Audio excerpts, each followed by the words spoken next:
hello, everybody. Welcome to Thursday night's Coffee with Bridgett. And let me tell you, tonight's going to be a good one. So you don't want to miss any of it from start to finish. Now, I have to tell you, tonight I came armed and ready. Tonight I came with industry experts, and I came with some women who are phenomenal. And most importantly, they are committed to the same work that I'm committed to. So this conversation is going to be good. So I encourage you, like this video, share this video, invite your audience, because tonight we are talking fashion and diversity. Now, you might ask me, now, Bridgett, how those two things go together? I'm about to show you real quick, okay? So I need you to join in. I need you to be a part of the conversation, especially if you are a creative and a dreamer and you want to know exactly what it is. What is supplier diversity? All of your questions tonight, we are going to answer. So let me get started. So first of all, let me introduce to you my first guest, who is also my co-founder. About a year ago, we met because he was attending a lot of the same events, and both of us have bubbly personalities, and both of us, were, thinking along the same lines of doing things. And so, two heads are better than one. And so, we're like so easy to work with. And so let me tell you something. The Diversity Consortium, if you have not joined it, listen, you're missing out on the fun. All right. And guess what else? You will miss out on getting expert advice from people that you would not normally get a chance to meet. So first, help me welcome Erica White. Erica, hey, girlfriend. Hey, girl. I love it. I love that. Welcome. Thank you. Wait, y'all, we just getting started. All right. Listen, I didn't come tonight with one guest. Now I came with one phenomenal woman. I came with two. All right. So this next young lady, I met her while doing this diversity work, and we have kindred spirits. And let me tell you something. For some reason, she gasses me up to make me think that I'm more powerful than what I really am. All right.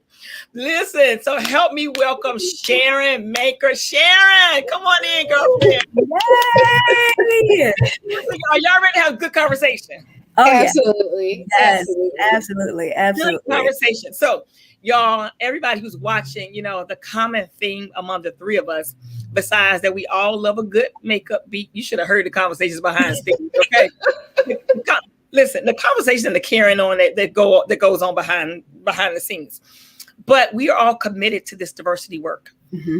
And we are the diversity work. We are women who are committed to helping others. But while we're helping others, we also want to empower you and educate you. Mm-hmm. And we want to make sure that you are getting opportunities and make sure that you know the right questions to ask. And also, we want to make sure you have the answers when you are asked those same questions. So first of all, let's kick it off. So, Erica, can you tell my audience? So I call my community CEOs, y'all. I love it. Everybody CEOs because you're Chief Executive Officer of your own life. Exactly. You have the power to write your own narrative. You have the power to create your own dreams. And you have the power to just simply be awesome. Mm-hmm. So Erica, tell my audience a little bit about you and what makes you so awesome. Okay, so a little bit about me. I have been in the multicultural marketing space for about 20 years. It's actually where I learned everything about how community and economics and everything all mixed together. And I love it. Like, that's where, I kind of learned, that's where I cut my teeth and kind of understood this whole space. And then about 6 years ago, I entered into the DEI space, and it was really finding the career of my heart. It was everything that connected economic development with diversity in terms of the workforce and all that stuff mixing together to make one profession that spoke to who I was as an African-American woman navigating in these areas and saying, oh, this makes perfect sense. And what makes me awesome, and as I like to say, my superpower, is that I can get excited about anything, and I can make anybody excited about anything I tell them to. They're like, wow, you just made that sandwich sound so amazing. I'm like, I know. Hey, you made a sandwich. This is why we get along. This is why we work so well together. Exactly. This is why. And so for those of you who don't know what DEI stands for. DEI stands for diversity, equity, and inclusion. So we want to make sure that our audience understands the things that we're talking about tonight. Sharon, girlfriend, Sharon, listen. Sharon. I'm just quiet little me. No, I'm not. So don't make me do my real laugh. Don't make me do my real laugh. I like to hop on who this woman, okay? I love this group. Bridgett, you are as awesome as you are. I was following you like, I need to know how she do that. What is she wearing? Where is she going? What's in the background? What's going on? What is going on, right? Because listen, your circle matters. I was just talking to some students from Drexel right before this, and I tell them, I said, your circle matters. Choose accordingly who you network with. That's good. Put that in the comments. Your circle matters. Listen, we got to make sure you get educated, empowered, and motivated tonight. Your circle matters. I'm sorry, Sharon. That was good. I didn't want to. Absolutely. So I am West Philadelphia, born and raised on the playground. On the playground. I was in the library because they were mean to me on the playground. So I inherently married the librarian's son. I digress. However, I have been in supply chain for 20 years. I started out in healthcare supply chain at the University of Pennsylvania Health System, went on to Shriners Hospitals for Children, and consequently moved down to Florida to their headquarters, and then came back up, and I've been working with American Water for it'll be 6 years. And my seat at the table didn't exist at American Water. So luckily, I have some really good leadership. CPO, I report to Lawrence Wooten, an industry great, okay, who also saw that this was an opportunity that connected the business and the business imperative of supplier diversity with the business. I was managing the contracts and engineering and construction for a while, and then state procurement. I was back for. I am whatever they need me to be. However, I help to move the needle for women-owned, veteran-owned, minority-owned, and LGBTQ-owned companies and disabled-owned companies with American Water. So what makes me awesome is last year I got a trifecta. I'm calling it Triple Crown, ladies. Good girl. Okay, come on with it. I just took my Advocate of the Year. I got Veteran Advocate of the Year with NBBDC, and I got Champion of the Year from WeBack East. So I'm calling that. Come on here, WeBack East, and tell everybody what WeBack East is, because I want to make sure that as we use acronyms, that everybody knows what these things are. Mm-hmm. All right, the Women Business Enterprise Council. Listen, Eastern Minority Supplier Diversity Council here representing for Philadelphia, Pennsylvania, New Jersey, and also the National Veterans Business Development Council. So many acronyms, but these are resources for minority businesses in our area, and we use them as resources for corporations and for all the other subsidiary organizations that we work for, volunteer with, or otherwise are disposed. So Sharon, I didn't hear one thing for you to talk about, you know. What are you the chair of, Sharon? Oh, see, I do stuff outside of work too, because you have time for that? What we do. You are the chair of what, Sharon? Because I want to make sure that everybody knows about all these awesome things that are happening. So I am the supplier diversity chair for ISM Philadelphia. So what the heck is ISM? The Institute for Supply Chain Management Philadelphia affiliate is actually one of the largest affiliates for the organization. So as the supplier diversity chair, we are actually going to be hosting an event, and we'll put that information out there. But side note, everybody, Bridgett Battles is going to be one of our speakers. Oh, we didn't put it out there. But she's going to be one of our speakers. She's going to be one of the highlights because we believe in developing professionals, right? So think about everything that you want to do as a professional. I love the concept of everybody's a CEO of their own life. And that is your personal brand. I love that concept and how that was being portrayed. And therefore, the board agreed that we're going to have Bridgett Battles as one of our speakers. We're also going to have a brand specialist for businesses, for diverse suppliers, that is going to be there for our event. So there are going to be 2 days, 2 hours, virtual summit. It is coming up. Follow us on Instagram, on Facebook, on LinkedIn, and all the information for resources, because our registration page is live as of today in preparation for this meeting. Yay! I'm so happy, y'all. Yes. Can I have a moment to just cheer for myself that I'm gonna be one? Yes. I'm gonna be one. You know, Yes. you know, super excited. So this week has just been one that has been it's been really good. Like so I did a TV interview with Mainline TV last week. Today I was interviewed by the Philadelphia Tribune. And a few more, press things that are coming out, over the next few days. And this space that I'm in, I absolutely love it. Mm-hmm. And I love it so much that I want everybody to feel the same thing that I feel. When it comes to your own personal life, when it comes to who you are as a brand, mm-hmm. who you are as a person, I want you to feel the same thing that I feel. And so in saying that, I knew that by me creating this space of CEOs, I had to take everything that I'm a part of and that I love so much and bring it all together. Mm-hmm. And so that's how I come up with the executive presence strategist. That is how I come up with personal brand development. And then also you all know that I am a diversity, equity, and inclusion manager as well. And so bringing all those three things together and, just looking, one of the common themes that brings us together is fashion. Fashion has the possibility to transcend the diversity line. Fashion will pull people together. Mm-hmm. So now take it a step further. We talk about supplier diversity. Mm-hmm. And so now, Erica, me and you have built this consortium. Mm-hmm.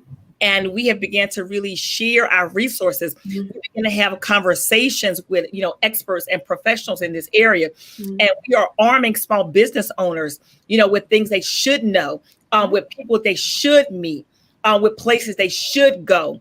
And because we want you to have those opportunities, like Sharon said, her job didn't exist. So now she has not only a seat at the table, but now you being part of the decision-making process. Mm-hmm. So let's dial it back a little bit. So I have some entrepreneurs on here. Hey, Tammy, Nikita, Pete, thank you for joining us. My girlfriend, Tanya. Love you, Tanya.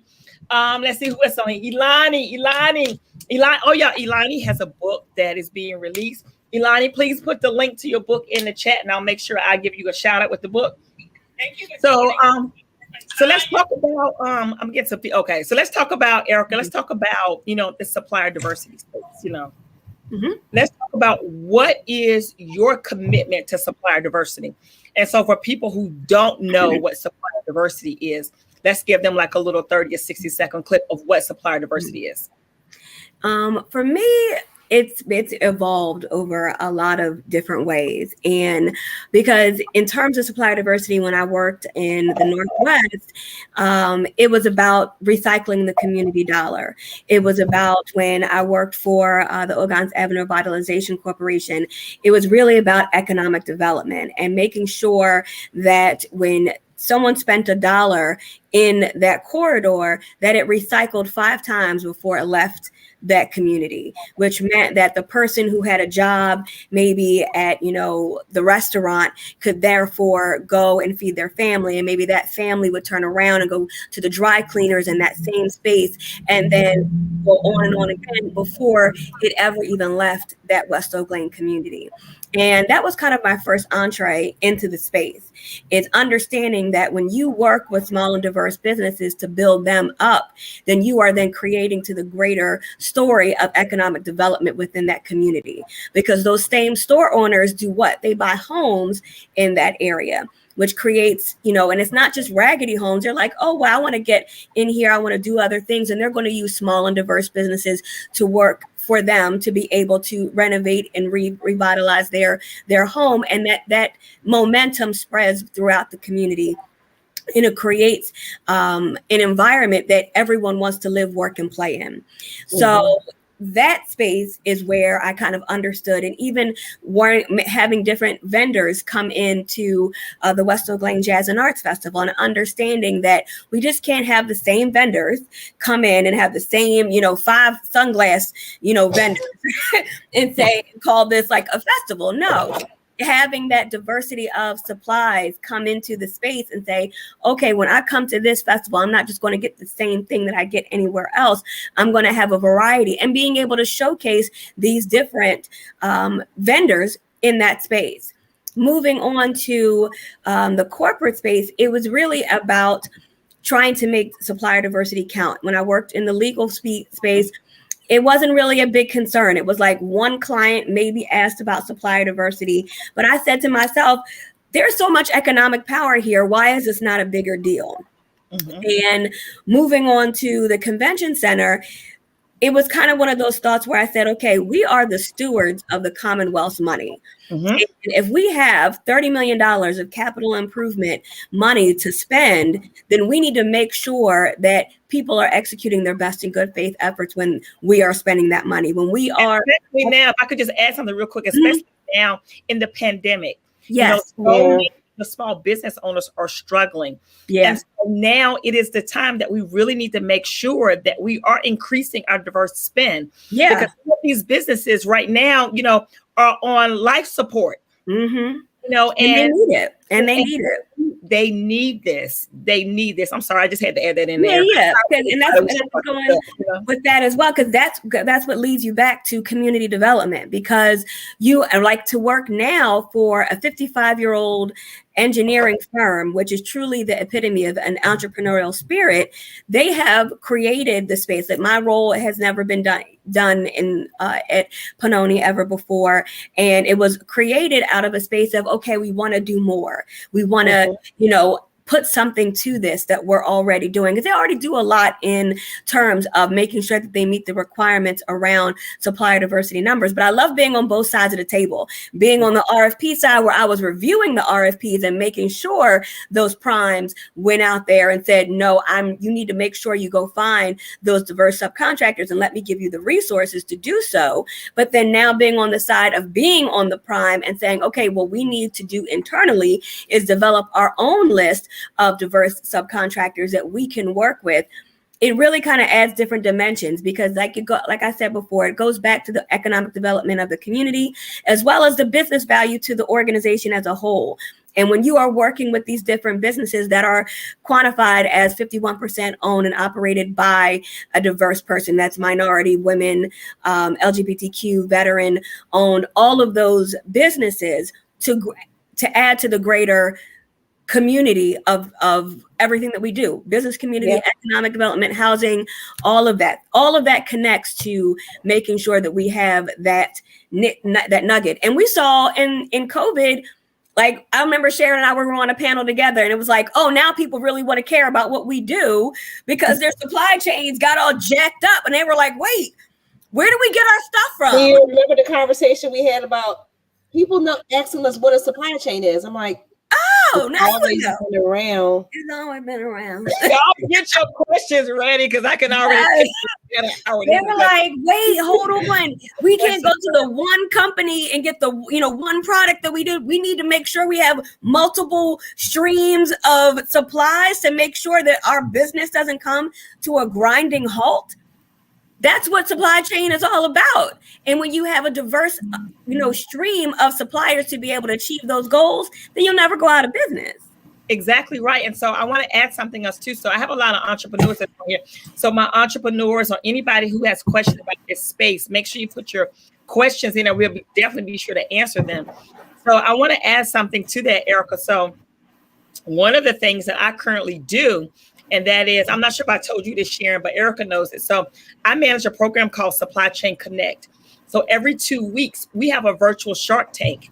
So I listen at pitches every 2 weeks from entrepreneurs who want to be able to do business with the larger corporations. And, and I get a chance to really listen to them, hear their capability statement, look at their financial, look at their financial report, look at what they're projecting, look at their marketing, sidebar. And that is why I say to all my entrepreneurs, I got to put a pin right here. It's so important that you market outside of social media. Social media. Yes.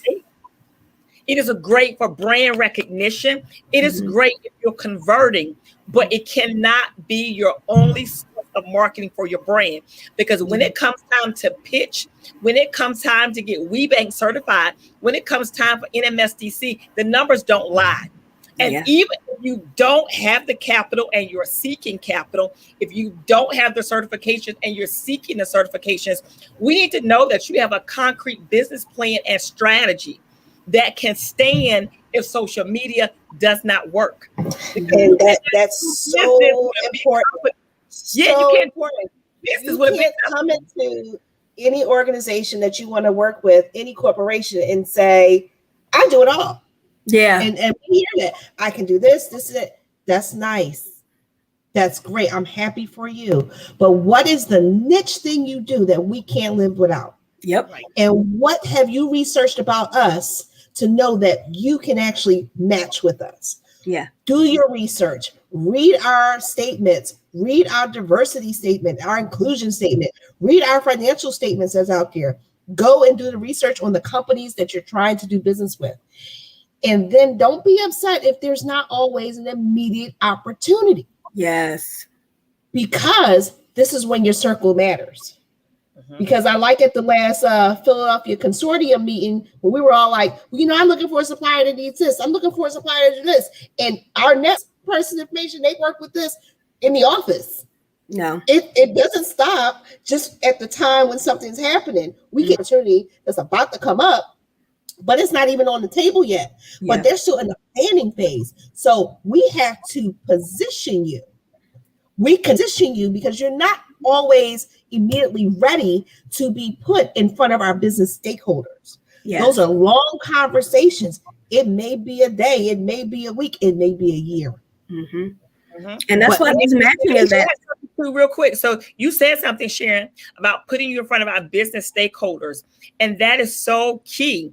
And so when you get in front, or you get the opportunity to get in front of these business stakeholders, there may not be a contract, there may not be an RFP, but at least if you can get in the vendor system, when RFPs come available, you are then able to bid on it. And so I want to say to entrepreneurs and those that are watching us tonight, those that are thinking about going to business, those that want to know the other side of business, that it is so important to know this element. This is how you get to thousands and millions. You don't get that way without having this structure in place. You got to everybody needs to get WeBank certified. And if you haven't gotten WeBank certified, you should, strive toward it. It's not the end all be all to say that you won't get an opportunity. No, but your chances of getting an opportunity will be a lot greater. And let's also say, right, if you can also be WeBank certified and you could be NMSDC certified. Yes. So don't try to put all your eggs in one basket, and don't discount yourself because you'll lose out. Don't discount yourself. Don't discount yourself. EMSDC has so many different venues that they are putting out, so many different strategies that they're putting out, access to capital, matchmakers, events where they can just help you with your development. WeBank also has access to capital, development, resources. Don't discount yourself. It's a lot of paperwork. Many steps. And then the city has even offered an intermediary certification for those who are in certification. So we understand that it's not going to happen overnight, but the city still offers this intermediary certification. So if you are working and striving towards your certification, you can still be included on those lists. And like Sharon was mentioning, there are matching opportunities available. Like I participated in the EMSDCs in January. It was great. 15 minutes, getting your pitch down, working on, who you are in 15 minutes or less and talking about things. That makes all the difference to be able to say, oh yeah, I could use you. Oh, let me, put this down. Let me write this down. That type of networking makes sense. Just don't throw your hat in every ring and say, oh, this is going to be, great for business development. That's not business development. You have to, everything must be targeted. It has to be, focused. And you have right there, Erica. Stop right there, because you said something. Yes. So I have that are on the chat tonight, and I'm gonna call it 10. Call the people out. I love it. said you gotta be targeted, consistently go over my mastermind group, is that you can't be all things to all people. You need to have why did you create this service? Client, they got the same problem that you have. Yep. They have the same. I'll use myself for example. As much as I love fashion, I love clothes, I love shoes, I love stuff. Okay. I love stuff. I do. I love stuff. But one of my struggles with fashion, it wasn't what to wear. It's my body shape or my body image. I still needed people to take me serious. Plenty of people right here to ask the questions. Event planner, I tell people all the time, I don't hang no buttons. I don't hang drapes. I don't do little flaps. You are Jill of the you do, and that's what your twist is. It's not, oh, I could do everything. You know, you don't have to doing the symbols and doing whatever. And I like that. Be honest with yourself. Yeah. In my maturity company, don't go on that time. It made that is inside me. And even with the mode of COVID, so I found I was a day to like 1,000. And so how do you mentally that you trying to get in and you try, and I can't bypass those things in place. I can't, there are already contracts in place. All I can do is help position you for when the next opportunity comes up. Yeah. So when you are reaching out to supply chain professionals and you're saying, well, can you get me in front of this person? Can you connect? No, I'm not going to give you their contact information. No, but I'm not going to put you in a black hole either. Every single profile in our portal comes to me. Me too. Yeah. Every single and I have everybody pitch to me like you're going to pitch to our senior leaders. Because when I put you out there, I'm the one on the line. I have validated your credentials. I have validated your presentation. So I'm the one on the line. So I get it. So I want to put a spin on this conversation since all of us are diversity professionals. So, and I want to help my entrepreneurs and those that are watching. Part of supplier diversity is really having, the basic principles around diversity included in your business plan and in your vocabulary. So I bring that because this week the trial is for Mr. George Floyd. And so a year ago, the whole world, I felt like it stopped for a moment. And I felt like we were all on pause at that moment. And I facilitated a lot of conversations. And I also chair the Diversity and Inclusion Task Force in Wayne, Pennsylvania. And so I facilitated BRAVE conversation. And BRAVE stands for bold, relevant, authentic, valuable, and educational. Don't y'all steal my term BRAVE, okay? Because it's trademark. But anyway, I have you facilitate. Write it down. One of the things that we talked about, things that are appropriate to say and things that are not appropriate to say. I want to say to our entrepreneurs, or even to those of us who work in a professional atmosphere, Erica and myself and Sharon, we're going to share with you some things that you can say and some things that you should not say. Because after all, the reputation of you and your brand is so important when you get in front of the decision makers for these companies. Yes, everybody is committed now to some diverse suppliers. Everybody's committed right now to increasing their diverse spend. Everybody is committed right now to not just having a statement, because last year, everybody had a statement. That was the first thing. Yes, Lord. Everybody had a statement, and diversity became the new sexy. Everybody had diversity in their title. Everybody went to all the free diversity classes, and they became. What'd you call them, Bridgett? What'd you call them? I was hyped that day. Everybody's a professional expert from web experience. They know how to do and say any and everything. And then we got to come back and undo the mess that has been made. So let's talk about some of the things that you should not say. So one thing in particular that I'll start off with, and then I'm coming to you next, Erica, and then you, Sharon. And here's the other thing too. Here's the other part of that. When you're in the presence of someone who has said something inappropriate, it is so important that you address it right then. It's so important. And so if you are not comfortable, we're going to show you some tips and strategies on how to handle it. The first thing that's inappropriate to say, y'all ready for it? It's the big one. You ready? Y'all ready? Y'all put in the comments, I'm ready. Y'all ready? When someone says, I don't see color. Oh Lord, that's my favorite. That's my favorite. Don't see color. Wait, When that goes people hand say in I hand. don't see color, Yes. because I look at everybody the same. Yes. Don't see color. See, that's also followed up with. So I'm gonna say it again. When people say I don't see color, Mhm. that is inappropriate. Mhm. And as 3 diversity professionals here and 3 women of color, we're going to tell you why it's inappropriate. Mhm. The first thing is that whenever you say I don't see color, that means that you don't recognize me and you don't see me. I'm an African American woman. I am Black. I come from a Black family. And when you say that you don't see color, you're saying you don't see my heritage. You're saying you don't see me and my expertise. You're saying you don't see me and my gift. And you're saying that you don't see my family. You're saying you don't see the value that I provide. So it is so inappropriate to say, I don't see color. Mhm. All right, Erica, give us one other thing that's inappropriate to say.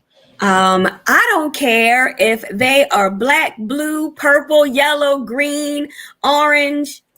I'm sorry. When did I become a Muppet or a Sesame Street character? Mhm. I am none of those.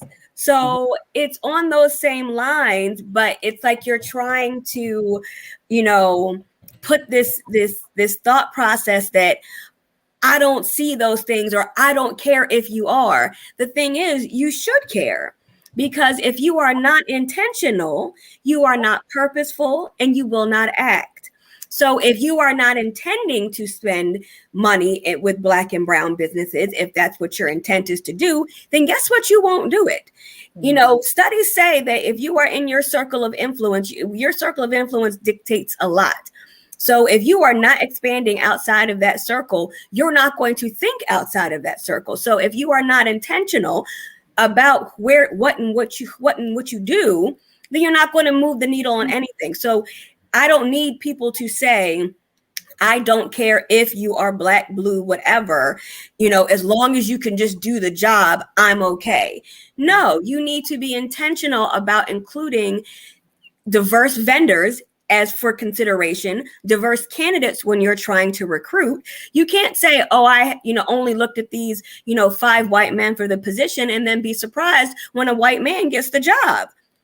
Surprise, surprise. But if you put surprise, it's like, oh, I don't know what happened, but I don't care if they're black, blue, orange, or whatever. But if you didn't put a Black, Hispanic, or Asian person in the mix, then guess what? It's, if 5 out of 5, if they're all white, 5 out of 5, it's 100% chance the person is going to be a white male. But if you put 3 diverse people in the mix, that percentage is heightened as to the probability of getting someone who is diverse in that consideration. So you have to be intentional. You have to be able to say, this is my goal. I would like to expand my network of diverse vendors, and then go out and do it. You can't then say, oh, I want to do more, or I don't see this, but then not be intentional, or say things like, I don't care if they're black, blue, orange, or whatever. Don't put little jokey things on identifiers, because that identifier doesn't exist, but black female does. Mm-hmm. That's good. That's good. Don't put jokes on identifiers. All right, come on, Sharon. What's yours? I got a list. I don't know what to choose from. Go with the All Lives Matter. Go with that one. Oh, okay. So when it is said that all lives matter, we understand that all lives matter, but we're Black and we understand that we're included in all. And we also would like you to realize that when we say that we're included in all, we don't want to be discounted. We don't want to be left out, because all is inclusive, right? And you can't say that you are going to be a champion for diversity and you're inclusive and accepting and welcoming of all if you're not including our segment within that. And that becomes not only painful discussions, but a lot of times people don't realize how those microaggressions can slowly eat at people of color. Okay. Me as a Black woman, me as a Black mother, I have different viewpoints and concerns about life than anyone else in my situation. My situation is different. I don't consider myself a representative of the entire Black race. And when you group us together, that is also a don't.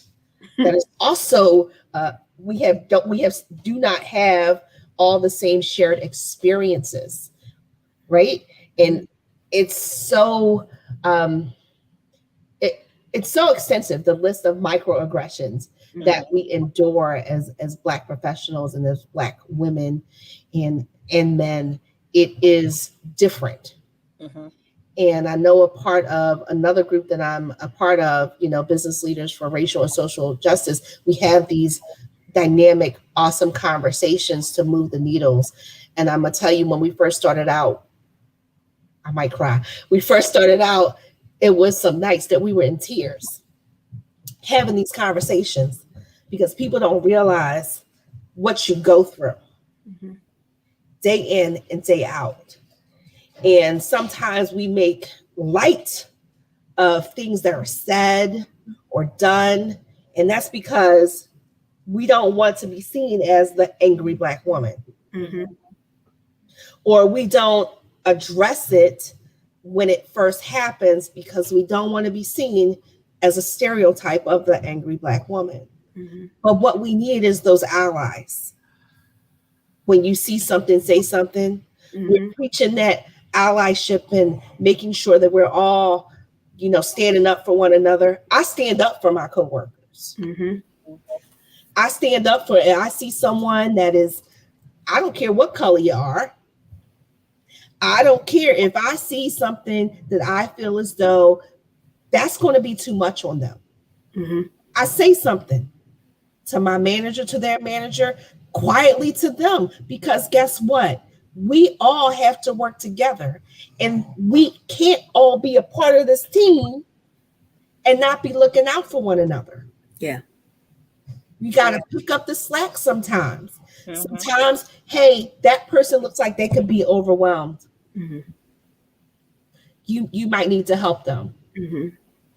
Or that person looks like they're taking on too much because they want to appease leadership.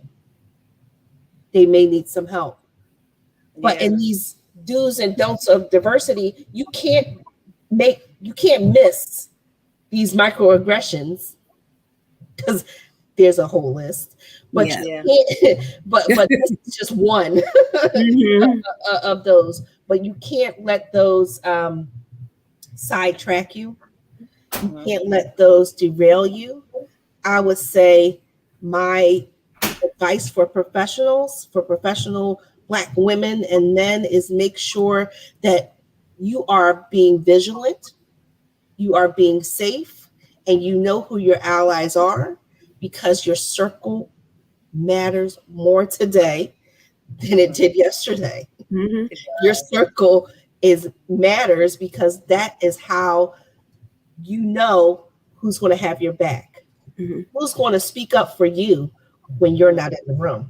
Yeah, you're right. You're right. Who's going to speak up for those suppliers when you're not in the room? Supplier diversity professional. Right. Who's going to speak up for them? I need people who are, when I'm not there and they're in the meeting and they're having a meeting without me that I probably should have been in, that somebody's going to speak up. Yeah. And that's why integrity is so important. Yeah. Your circle matters, and your circle matters, so much so that, like Sharon said, when you're not in the room, they speak up for you. Yeah. And also recommend you for opportunities. Yeah. But then you need co-conspirators as well. Like you need people who, even when you are in the room, if you are being talked over, if you're being whatever, they not only are there like, I support you, they say, excuse me, I'm sorry, but I think Sharon was making a point. Excuse me, I'm sorry, but Erica actually mentioned that a few minutes ago. And it needs to be that white male. So when people even say stuff like, oh, I don't have a space, in diversity and inclusion because, you're a white cis male, that's not true. You actually have one of the larger roles because you need to be the person who is interceding and having those conversations and calling people on their stuff. I remember when I had my first round of conversations with executive leadership, I said, look, I told, many of my, our executive leadership is, predominantly majority. And I said, look, they were like, well, what do you need from me? I said, well, you are going to be in rooms that I will never be in. Or I won't be in anytime soon. Let's put that out there. I won't be in anytime soon. So I need you to be my eyes and ears so that way we can work together to be able to begin to affect change. I'm not saying put me in the room immediately. Yep. No, I'm not saying, okay, you just need a black face on whatever, because to me, that's just ingenuous. But you're already in that space. So use your privilege, your power to affect change. You have privilege and power. You are a white male. You are in this space. You are a white female. You are going to be given a certain voice that I will not receive. So therefore, you have privilege, you have power. Now I need you to give it some purpose. So when you move, that's good. Ooh. You got to like that. Somebody put that in the comments. I have to write that down. Now give it some purpose. Yeah. And then they get all excited. They be like, yeah, I'm part of the movement. You know what I mean? They're like, yeah, let's get it going. Like, get them excited. Let them feel our energy. Doesn't it feel good that when you get an email and it'll be like, oh, we got this project that's about to come out. I'm like, you're proactive? Yes. I feel like there are rainbows in this dreamy sky when people are engaging me way in advance and not at the last minute. I feel like there is light at the end of the tunnel. I have a reason and a purpose to go to work because I'm being engaged. Now, I may be an army of one and I may be inundated with stuff, but I don't care. I'm going to be happy for my moment that they engaging me in advance. That's all I care about because the needle is moving. People are seeing that the business imperative for supplier diversity is a priority and they are hearing the message. You tell suppliers, don't lead with your certification. No. That is, let me come up to the camera. Yeah, please. Don't lead with your certification. Your safety record is more important to me. Your financials, more important. The negative news, everything that I have to look up, I need to make sure all those are checked off and are stellar with your deliverables and performance. And then the icing on the cake. Oh, and they're certified too. That is so true because I was speaking last week for the National Diversity Council and somebody said, well, how do I get this work started? If nothing is going on in my company or whatever. I said, well, first of all, be a good employee.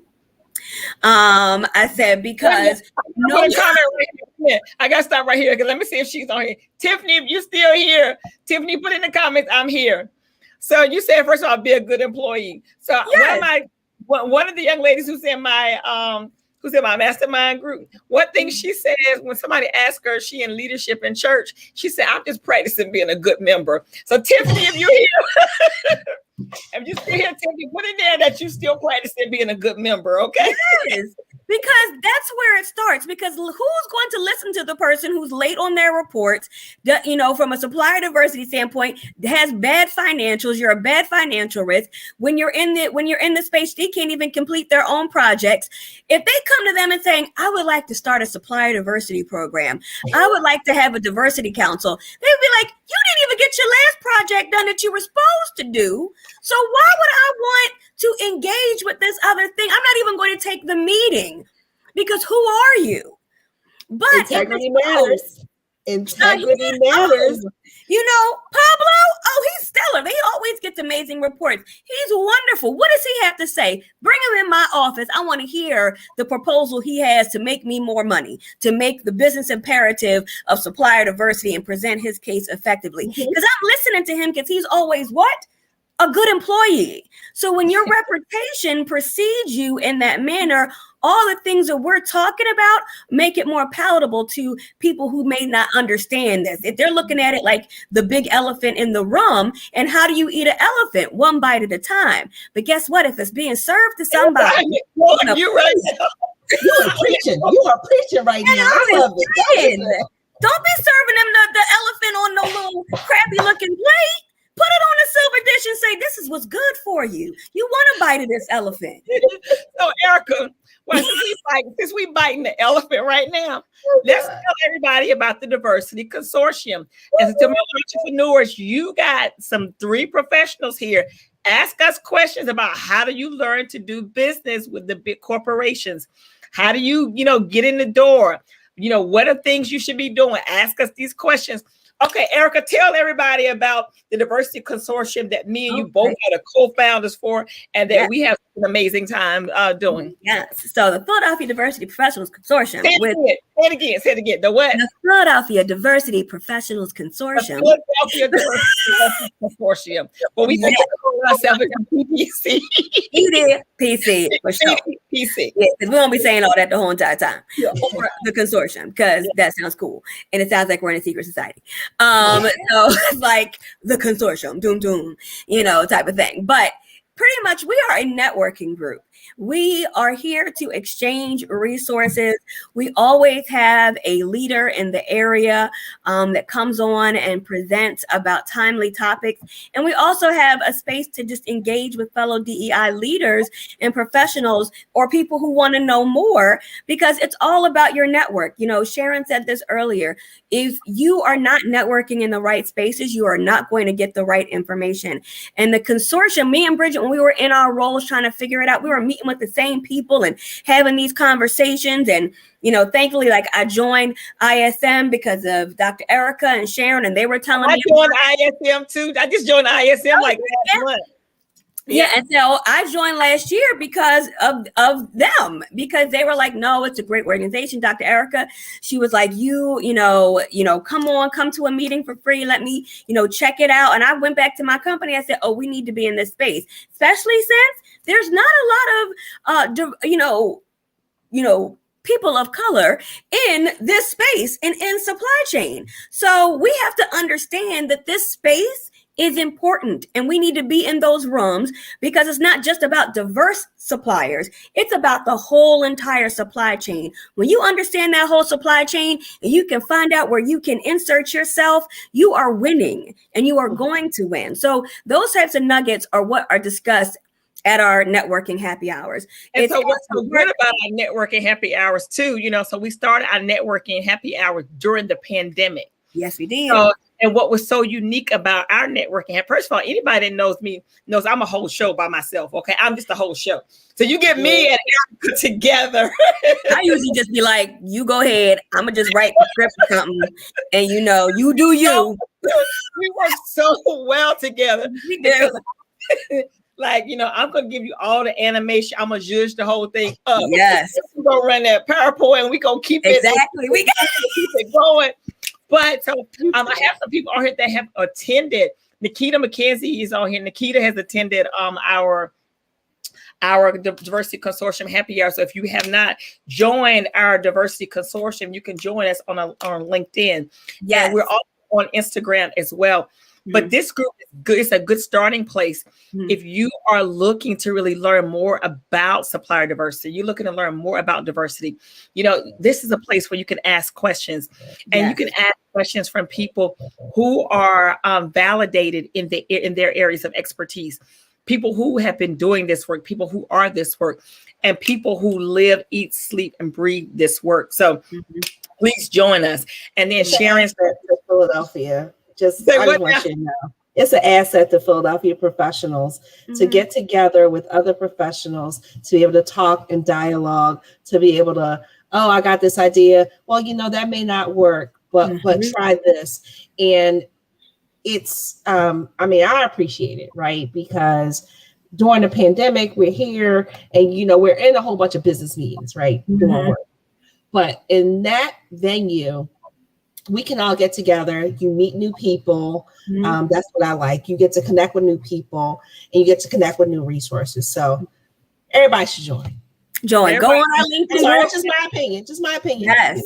Please go find our LinkedIn group. We'll put it in. I'll find the link and put it in the chat because it's such a great resource. We have, our honorary member, Milton Hunt. He always is posting something in there. I know, either inspirational. We post jobs in there. We post opportunities.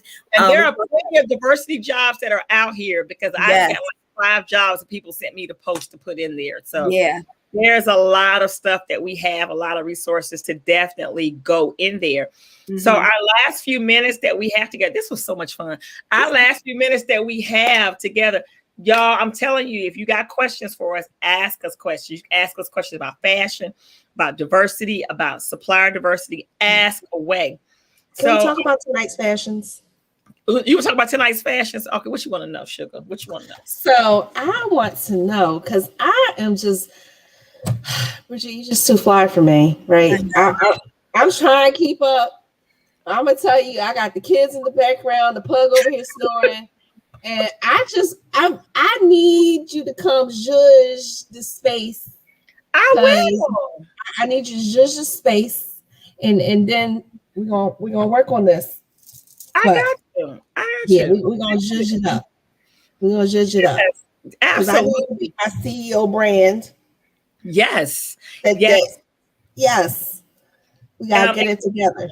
You listen, and one of the things that's so valuable, and I say this to everybody. So, I don't want people to think that it's just about the clothes because it's not. It's the mindset shift. And so what happens is this, and this is one of the things. So y'all getting some free coaching tonight. Everybody's on this live. So one of the things that I share with my clients, that is this. So whenever you position and package yourself properly, that is how your bank account skyrockets. And it skyrockets because once you've had the mindset shift, you show up in a different vein. When you show up in a different vein, you deliver different results. And so the way that you shows up get you in the door. It's this thing called presence. Yes, presence. Everybody needs presence. Presence is your communication without you speaking. And so you have to show up with presence. And one of the things I teach my clients that is this: when you show up with presence, you can show up and don't say anything and you will not be ignored. And that's the thing. You want people to remember you. We want people to remember you the 7 seconds you walk away from them. You want to become a valued asset to them in their pipeline. You want people saying, I want to get to know her. You want people saying, I need to know what she does. You want people saying, I need to be in her space. I need to be in her circle. And the moment that you invite someone into your circle, you have that power of influence where you can not only share with them what you do, but you can also get them to buy into what you are selling, teaching, or facilitating. It's all about you inviting them into your space. And so when you show up looking like the brand, when you show up looking like the person that you speak about on social media, when you show up in your authentic state and you show up as the person who knows, who we already know has the goods, but now you look like what you say. So that's where we mess up a lot. What we mess up a lot is this, and that is we do not look like the transformation that we provide. There are a lot of us that are super smart. There are a lot of us that are gifted. There are a lot of us that have amazing characteristics and amazing talents and skill set. But when people cannot get past your exterior and they cannot feel your presence, then we don't get those opportunities. And so one of the things my coach said to me, it was so powerful. And I never forget that. She said, if you always give people something they can feel, they'll give you something you can fold. So give people something they can feel. They'll give you something you can fold. And not the jingles. Right. Give people something. When people meet you, you want them to know that they are the most important person in the room. You want people to know that not only do you believe in them, but you can show them the strategy how to break out of the box that they're in. Mm-hmm. And you can do that with the mindset shift, by them packaging and positioning themselves differently, and tying it back to Sharon, making sure that your circle, not only does your circle represent you, but you and your circle should be saying the same thing. Yeah. Mm-hmm. Nobody in the circle should be fearful. Everybody in your circle should be leveling up. Mm-hmm. If people in your circle still sitting at the table, and y'all might get mad at me, but this is my show, so I don't care. If people at your circle still sitting at the table and we got to itemize the bill, and we don't went to Olive Garden or Applebee's, that's not the crew that I roll with. Because if we go into Olive Garden or Applebee's, we're not dividing no bill. I can pay the bill. That's not what we do. We all need to be saying the same thing. No, they'll be like, I just had tea. Then stay home. Then stay home. That's not what we do. It's not. And so, I'm going off on a tangent, probably. But I understand. I want everybody to be great. Like, I want everybody to be great. No, that's not what we do. You want to decide, let me mark this out because I had this, but you want to be fabulous and fly. No, we not. My circle don't do fabulous, fly, and broke. That's not how my circle rolls.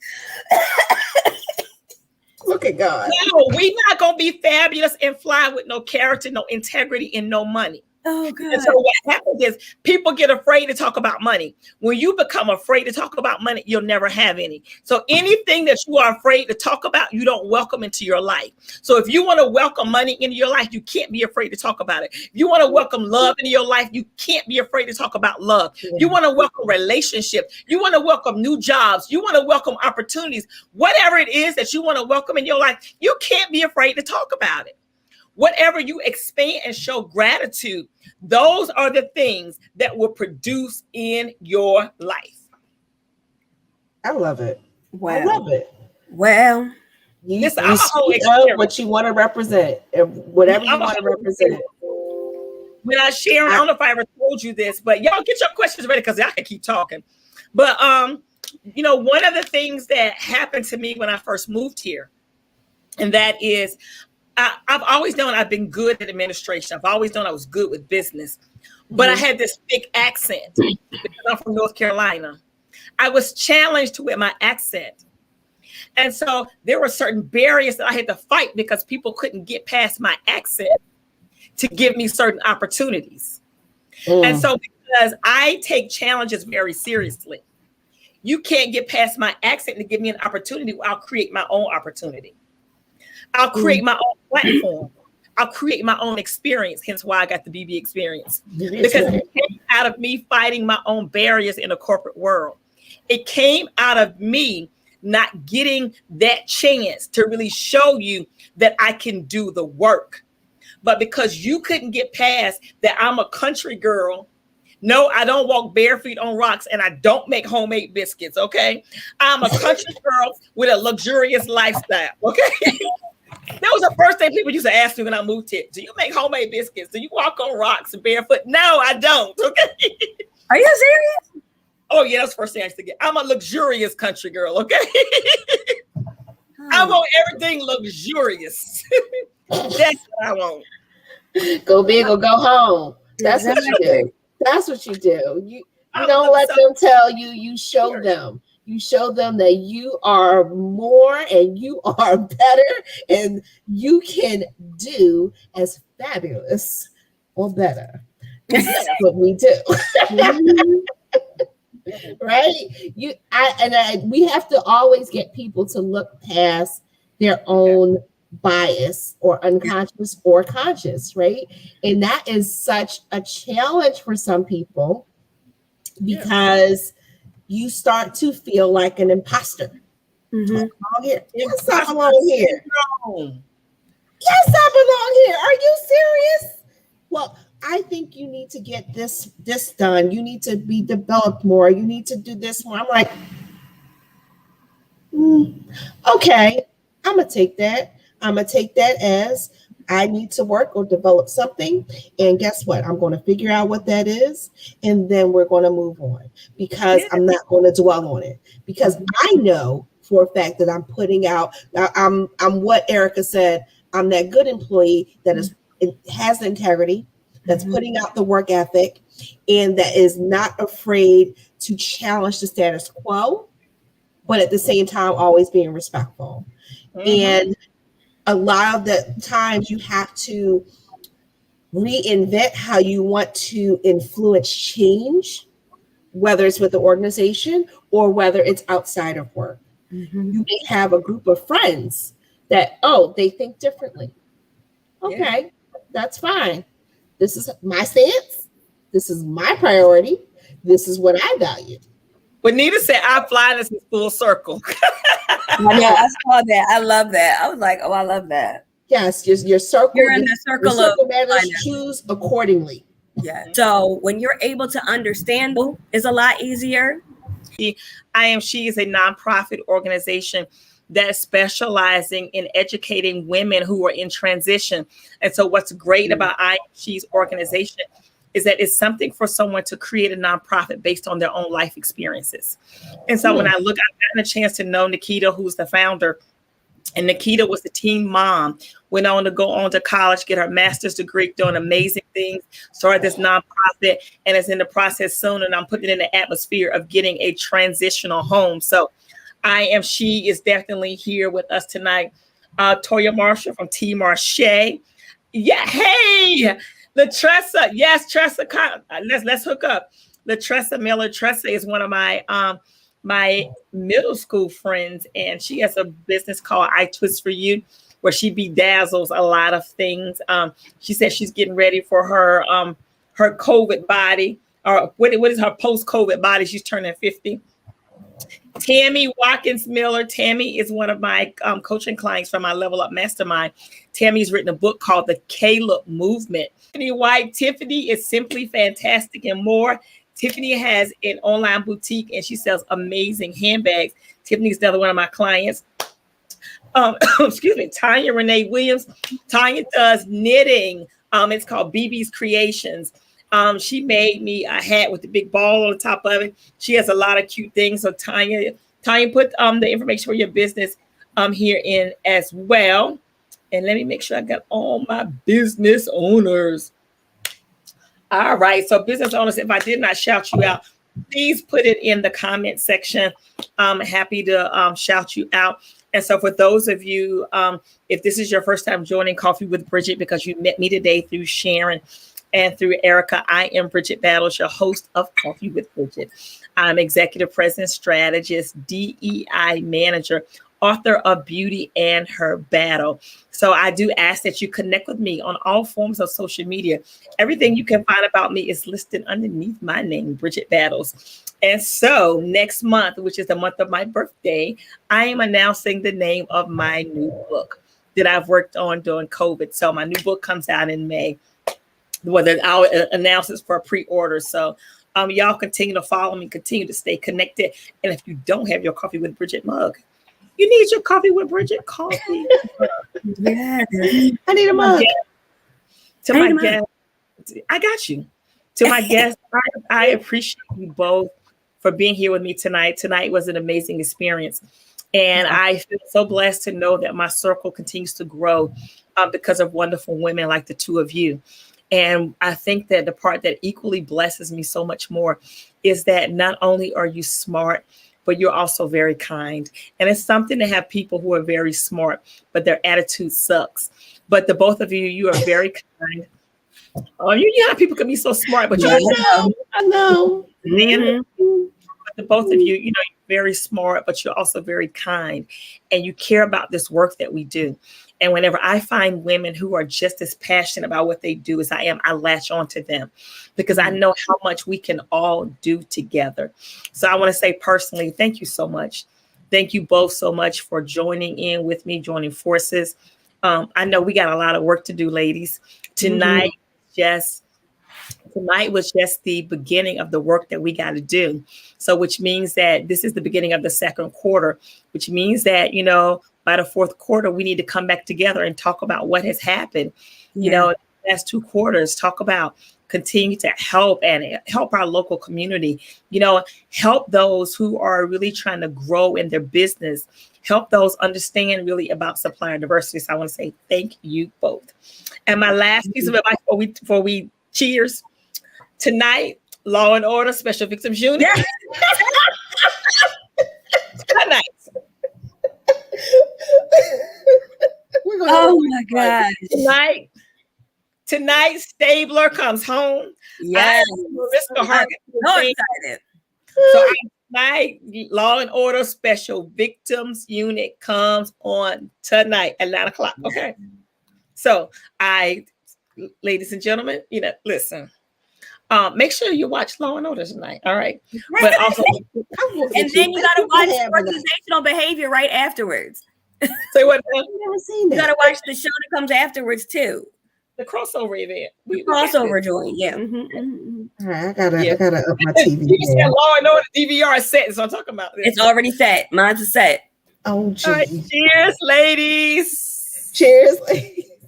Thank you, everybody, for joining us. Thank you, everybody, for joining us.